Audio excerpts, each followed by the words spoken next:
नमस्कार मित्रांनो, NET SET TET exam या यूट्यूब चॅनलमध्ये आपले सर्वांचे स्वागत आहे।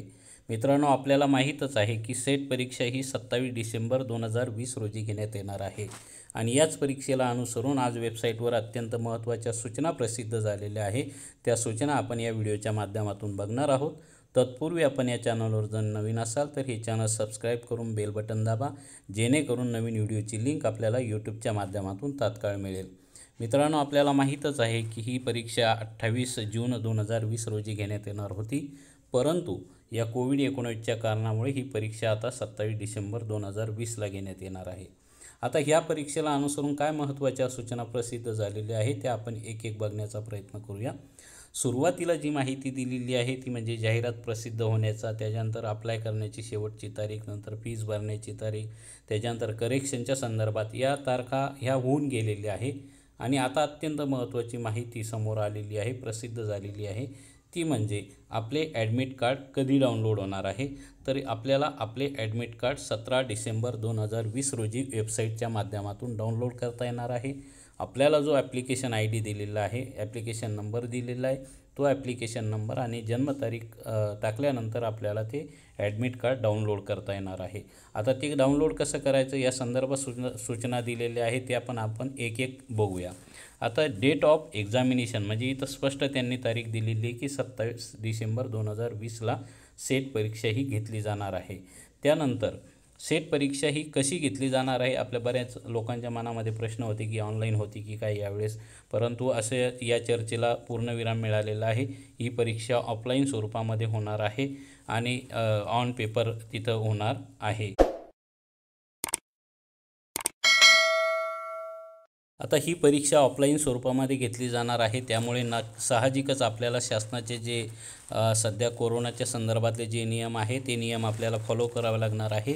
मग आता हे कोणकोणते नियम आहे, कोणकोणती गाईडलाईन आहे ती ज्यांनी दिलेली आहे ती आपण इथं बघण्याचा प्रयत्न करूया। पहिलं त्यांनी दिलेले candidate have to wear the mask and gloves at the exam centre, म्हणजे परीक्षेला जात असताना आपलं मास्क आणि ग्लोव्ज आपल्याला हातामध्ये घालणं आवश्यक आहे, म्हणजे जेणेकरून आपल्याला त्या कोरोनाच्या स्थितीपासून आपल्याला दूर राहता येईल। दुसरं आहे candidate have to carry a water bottle, a bottle of sanitiser and a pen of their own, म्हणजे आपण एक सॅनिटायझरची बाटली सोबत घ्यायची आहे, पिण्याच्या पाण्याची बाटली सोबत घ्यायची आहे आणि पेन असं आपलं साहित्य हे सोबत ठेवायचं आहे। त्यानंतर पुढची महत्त्वाची सूचना आहे की या संदर्भात the body temperature will be tested with therm gun only then candidate are allow to enter, म्हणजे तुम्हाला परीक्षा केंद्रात जाण्यापूर्वी आपलं तापमान, शरीराचं तापमान मोजले जाणार आहे आणि त्यानंतरच आपल्याला केंद्रामध्ये एंट्री मिळणार आहे। हे सगळ्यात महत्त्वाच्या सूचना याच्यामध्ये आहे। आता त्याच्या पुढच्या कोणकोणत्या सूचना आहेत त्यासुद्धा आपण बघूया।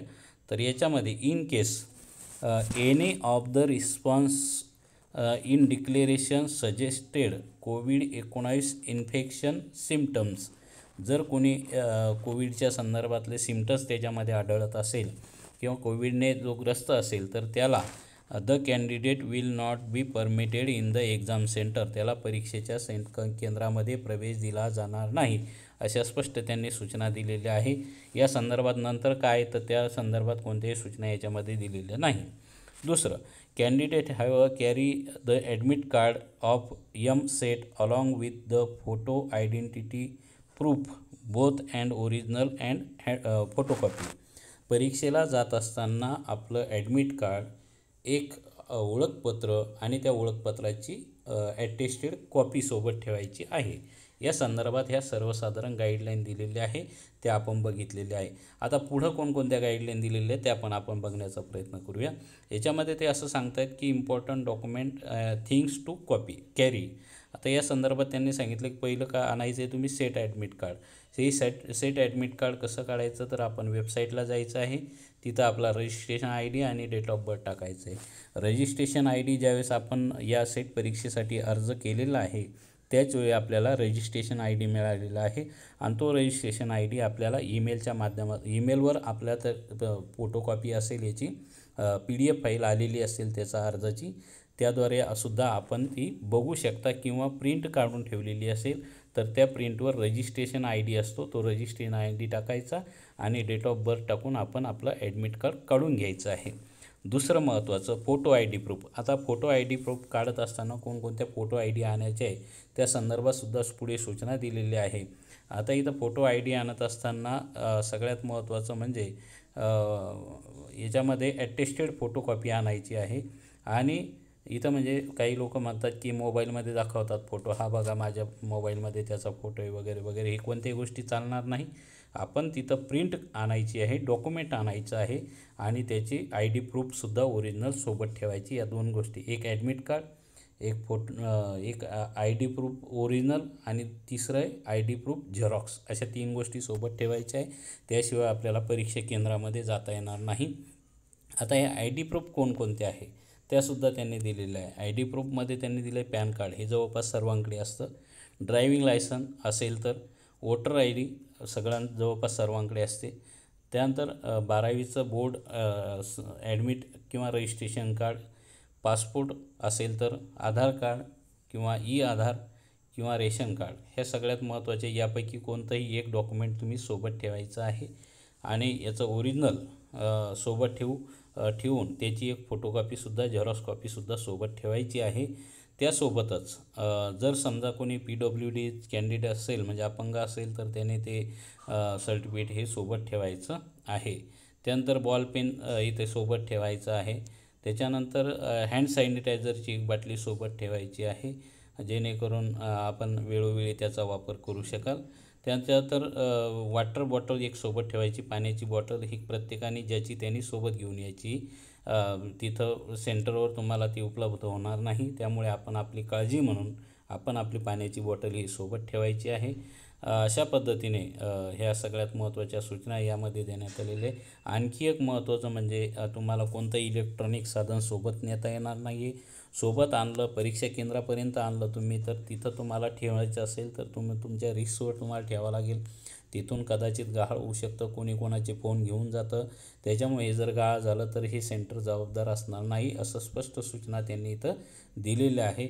त्यामुळे सेंटरवर जात असताना आपण मोजकं साहित्य आपण सोबत घेऊन म्हणजे हे जे महत्त्वाचं आहे ते साहित्य सोबत घेऊन जायचं आहे, ज्याच्यामध्ये तुम्हाला सांगितलं एक पाणी बॉटल, दुसरं ID कार्ड ओरिजिनल आणि ID कार्ड झेरॉक्स, तिसरं ॲडमिट कार्ड, हँड सॅनिटायझर आणि मास्क घालून परीक्षेला जायचं आहे. अशा पद्धतीने या सर्वसाधारण काही सूचना या तुम्हाला या व्हिडिओच्या माध्यमातून दिलेल्या आहे. त्याच पद्धतीने आपण ह्या परीक्षेला जात असताना आणखी कोणती काळजी घ्यायची असेल तर शक्यतो आपलं सुरक्षित अंतर साधायचं आहे, सामाजिक अंतर ठेवायचं आहे. त्याच पद्धतीने परीक्षेला जात असताना वेळेपूर्वी आपण परीक्षेला उपस्थित राहू, त्या दृष्टिकोनातून या परीक्षेला जायचं आहे. या संदर्भात परीक्षेला जात असताना कोणती काळजी घ्यावी किंवा परीक्षेला जाता जाता काही गायडन्स किंवा थोडंसं एक माझ्या दृष्टीने जे योग्य वाटेल ते मार्गदर्शन या व्हिडिओच्या माध्यमातून मी तुम्हाला परीक्षेला जाण्यापूर्वी देणारच आहे. तत्पूर्वी 2016 ते 19पर्यंतच्या सेट परीक्षेमध्ये विचारलेल्या प्रश्नांचे व्हिडिओ या यूट्यूब चॅनलवर उपलब्ध करून दिलेले आहे. ते व्हिडिओसुद्धा आपण बघायला विसरू नका, जेणेकरून आपल्याला या परीक्षेसाठी त्याची नक्कीच मदत होईल.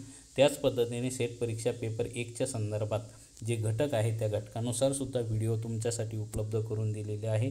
ते व्हिडिओसुद्धा बघायला विसरू नका आणि या परीक्षेला एक आत्मविश्वासाने सामोरे जा.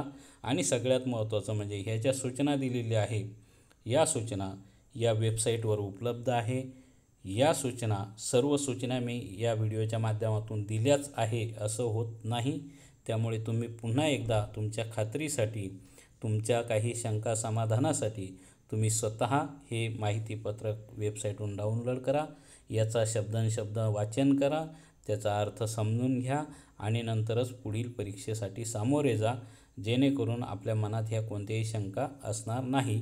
बहुतांश शंकांचं निरसन या व्हिडिओच्या माध्यमातून मी करून दिलेलं आहे, परंतु तरीसुद्धा आपण या प्रत्येक सूचना पुन्हा एकदा काळजीपूर्वक वाचा आणि नंतरच आपण या परीक्षेला सामोरे जा, असं मी शेवटी याच्या माध्यमातून तुम्हाला आवाहन करेल. तर हा व्हिडिओ आवडला असेल तर आपण लाईक करावा आणि जास्तीत जास्त आपल्या मित्रांपर्यंत शेअर करण्याचा प्रयत्न करावा. त्याच पद्धतीने आता परीक्षा जवळ आलेली आहे. एखाद्या टॉपिक अवघड वाटत असेल तर त्या टॉपिकच्या संदर्भात व्हिडिओ बनवावा असं तुम्हाला जर वाटत असेल तर आपण कमेंट्स बॉक्समध्ये तशा सूचना द्या आणि त्या पद्धतीने मी माझ्या माहितीप्रमाणे माझ्या उपलब्ध वेळेनुसार आपल्याला करून देण्याचा प्रयत्न माहिती या व्हिडिओ उपलब्ध करून देण्याचा प्रयत्न करेल. धन्यवाद.